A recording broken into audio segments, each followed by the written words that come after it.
ವಿಷಯನ ಇಟ್ಕೊಂಡು ನಾವು ಬೇರೆ ಒಂದಿನ ಸ್ಟ್ರೈಕ್ ಮಾಡೋಣ. ಹಾಗಾಗಿ ಗುಂಡ್ಲುಪೇಟೆಯಲ್ಲಿ ಯಾವ ಬೆಟ್ಟಗಳು ಉಳಿಯಲ್ಲ. ಮುಂದೆ ನಿಮ್ಮ ಮಕ್ಕಳಿಗೆ ನೀವು ಮ್ಯಾಪ್ ಅಲ್ಲಿ ತೋರಿಸ್ಬೇಕಂತೆ, ಕಾಗದದಲ್ಲಿ ಬರೆದು ತೋರಿಸ್ಬೇಕಂತೆ. ಇವತ್ತು ನೀವು ಒಂದು ಪಾವು ಮಳೆ ಸಿಕ್ಕಲ್ಲ ನಮ್ಗೆ, ಇವತ್ತು ಮರಳು ಒಳೆ ಮರಳು. ಮುಂದೊಂದು ದಿನ ನಾವು ಮನೆ ಕಟ್ಟಬೇಕು, ನೀವೇನ್ ಮಾಡ್ಬೇಕು ಅಂದ್ರು ನಿಮ್ಗೆ ಒಂದು ಚೂರು ಸಿಕ್ಕಲ್ಲ, ಲೂಟಿ ಹೊಡಿತಾರೆ. ಹಾಗಾಗಿ ಪೊಲೀಸ್ ಇಲಾಖೆ, PWD, RTO, mains and jewellers ಇಷ್ಟಕ್ಕೂ ನಾವು ಹೇಳ್ತಾ ಇದೀವಿ, ನೀವು ತಡಿದೆ ಹೋದ್ರೆ ಇವೆಲ್ಲ ನೈಸರ್ಗಿಕ ಸಂವಿಧಾನ ನಮಗೆ ಕೊಟ್ಟಿದ್ದಾರೆ. ಆರ್ಟಿಕಲ್ ಪ್ರಕಾರನೇ ಹೇಳ್ತೀವಿ, ಕಾನೂನು ಪ್ರಕಾರನೇ ಹೇಳ್ತೀವಿ, ಕಾಪಾಡು ನನ್ನಕ್ಕೂ. ಹಾಗಾಗಿ ನಮ್ಮ ಹಸಿರು ಸೇನೆ ಹುಡುಗರು ಎಲ್ಲೆಲ್ಲಿ ಹೋಯ್ತವೆ ಟಿಪ್ಪರ್ಗಳು, ಅವರ ಮೂಲಾದಿಂದ ವಶಪಡಿಸ್ಕೊತೀವಿ ನಾವು. ಆಗೋದಲ್ವಾ?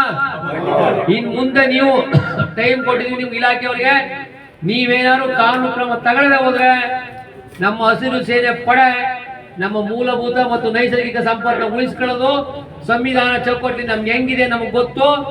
ಹಾಗಾಗಿ ಆ ಕಾನೂನ ತಗೋಬೇಕಾಯ್ತಾ, ಕಾನೂನ ತಗೊಳಕ್ಕೆ ನೀವು ಅವಕಾಶ ಮಾಡಿಕೊಡ್ಬೇಡಿ.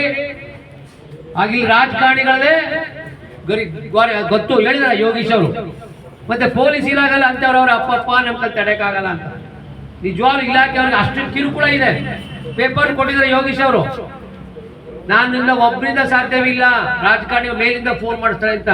ಇವ್ರ ಕೈಲೂ ಹಿಡಿಯಕ್ಕಾಗಲ್ಲ, ಪೊಲೀಸ್ನವರು ಹಿಡಿಯಕ್ಕಾಗಲ್ಲ, ಅಷ್ಟು ಪ್ರೆಸರ್ ಇದೆ ಅವ್ರದ್ದು. ಹಾಗಾಗಿ ಈ ಕೇಸ್ನ ಮಾನ್ಯ ಪೊಲೀಸ್ನವ್ರಿಗೂ ಹೇಳ್ತೀನಿ, ಮೈನ್ಸ್ ಅಂಡ್ ಜ್ಯುವೆಲರ್ಸ್ ಹೇಳ್ತೀನಿ, RTO ಹೇಳ್ತೀನಿ, ನಾವು PWD ಹೇಳ್ತೀವಿ, ನಿಮ್ಮ ಜೊತೆ ನಾವಿರ್ತೀವಿ. ನೀವು ಯಾವುದೇ ಕಾರಣಕ್ಕೂ ಮುಲಾಜಿ ನಿಮ್ಮ ಮುಂದಿನ ಮಕ್ಕಳಿಗೆ, ನೀವು ಪೊಲೀಸ್ ಆಗಿದ್ದೀರಾ, ಇನ್ಸ್ಪೆಕ್ಟರ್ ಆಗಿದ್ದೀರಾ, ಮುಂದೆ ನಿಮ್ಮ ಮಕ್ಕಳಿಗೆ ಸಿಗಲ್ಲ ಕೆಲಸ. ಈ ಭೂಮಿಲಿ ಏನೂ ಸಿಗಲ್ಲ, ಹಂಗಾಗುತ್ತೆ. ಎಲ್ಲ ನೈಸರ್ಗಿಕ ಸಂಪತ್ತನ್ನು ಲೂಟಿ ಮಾಡ್ತಾ ಇದ್ದಾರೆ. ಹಾಗಾಗಿ ತಾವೆಲ್ಲರೂ ನಿಮ್ಮ ಒಂದು ಕೆಲಸಕ್ಕೆ, ಪ್ರಾಮಾಣಿಕವಾದ ಕೆಲಸಕ್ಕೆ ನಾವಿದ್ದೀವಿ. ನೀವು ಮುಲಾಜಿಲ್ಲದೆ ಅವ್ರನ್ನ ಹಿಡೀರಿ.